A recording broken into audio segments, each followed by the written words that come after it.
আমরা কেন আল্লাহকে দেখতে পাই না? মানুষের পক্ষে কি আল্লাহকে দেখা সম্ভব? আসসালামু আলাইকুম ওয়া রাহমাতুল্লাহ।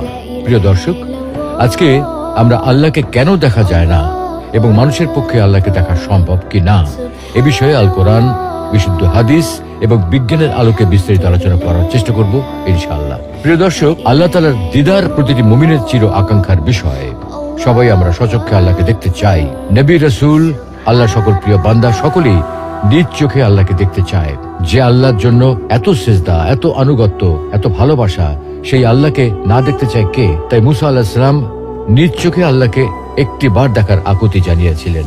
কিন্তু মুসা আলাইহিস সালামের মতো জলিলুল কদর রাসূলের পক্ষে আল্লাহকে দেখা সম্ভব হয়নি। আমাদের প্রিয় নবী মুহাম্মদ সাল্লাল্লাহু আলাইহি ওয়াসাল্লামের অন্তরেও আল্লাহকে দেখার ভীষণ আকুতি ছিল, কিন্তু সাইয়্যিদুল আম্বিয়ার পক্ষেও আল্লাহকে দেখা সম্ভব হয়নি। বস্তুত দুনিয়াতে কারো পক্ষেই আল্লাহকে দেখা সম্ভব নয়।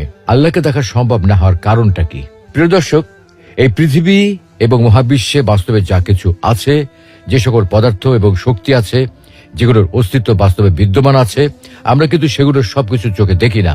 অথচ সেগুলো বাস্তব সত্য এবং সেগুলোর উপস্থিতির কারণে আমাদের শরীর ও জীবন নানাভাবে প্রভাবিত হয়। কিন্তু তারপরেও আমরা সেগুলো দেখতে পাই না, কারণ রিয়েলিটি বা বাস্তব জগৎ শুধুমাত্র আমাদের পঞ্চ ইন্দ্রিয়ের মধ্যে সীমাবদ্ধ নয়।